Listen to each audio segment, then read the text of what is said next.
Assalamualaikum warahmatullahi wabarakatuh. Halo semuanya, berjumpa lagi dengan saya. Selamat datang di KOMYMP, Komunitas Kajian Ilmu Manajemen Pendidikan yang diampu oleh yang terhormat Bapak Amir Muhammad selaku dosen Prodi Manajemen Pendidikan dengan mata kuliah Manajemen Pemasaran Jasa.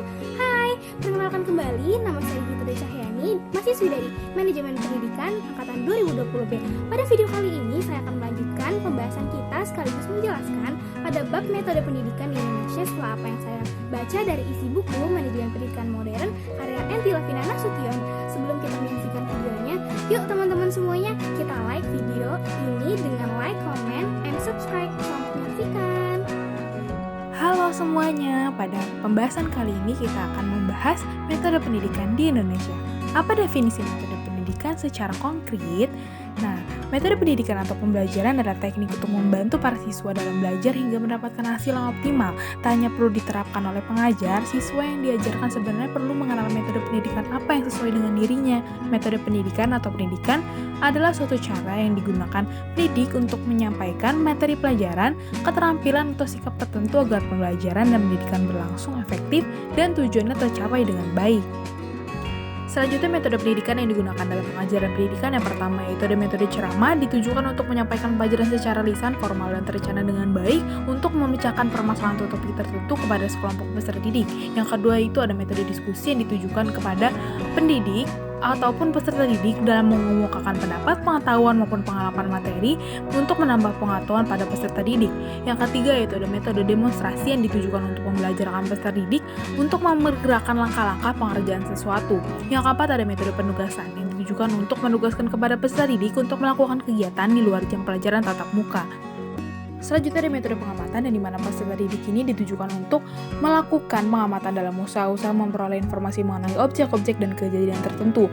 Yang keenam yaitu ada metode bercerita, yaitu ditujukan penyampaian pelajaran dengan menceritakan kisah-kisah atau kejadian-kejadian suatu hal yang dimana peserta didik dapat mengambil hikmah atau pelajarannya.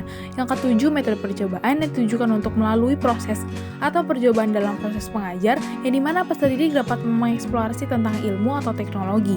Yang kedelapan ada metode praktik pengalaman langsung ditujukan dengan melalui materi pelajaran dengan mengajak peserta didik aktif berinteraksi secara langsung dengan alam.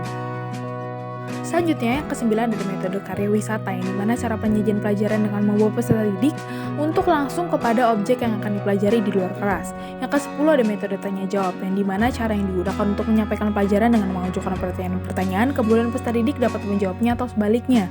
Dan yang terakhir, yang ke-11 ada metode bermain peran atau simulasi. Cara penyampaian pelajaran materi ini melalui pengembangan imajinasi dan penghayatan peserta didik dengan memerankannya sebagai tokoh hidup atau benda mati. Setelah tadi kita bahas mengenai metode pendidikan di Indonesia, di sini kita akan membahas apa sih tujuan metode pendidikan di Indonesia. Tujuan adanya metode pendidikan adalah sebagai proses dan hasil belajar mengajar bagi peserta didik maupun pendidik untuk mengamalkan ilmu yang telah dipelajari melalui teknik-teknik belajar agar menimbulkan gairah belajar bagi para pelajar dengan mantap. Selanjutnya kita sudah berada di pembahasan terakhir nih. Apa sih pentingnya metode pendidikan di Indonesia? Karena dengan metode seseorang mendidik akan lebih mudah dalam memahami apa yang disampaikan oleh pendidik, pentingnya metode pendidikan yaitu pastinya untuk lebih memudahkan proses dan hasil belajar siswa sehingga apa yang telah direncanakan bisa diraih dengan sebaik dan semudah mungkin oleh peserta didik. Baik, sekiranya terima kasih banyak yang sudah menonton sekaligus menyimak apa yang sudah saya sampaikan dari video kali ini di isi buku Manajemen Pendidikan Modern, dan semoga kalian tertarik agar turut membaca pada buku ini. Sampai jumpa di video berikutnya. Bye-bye!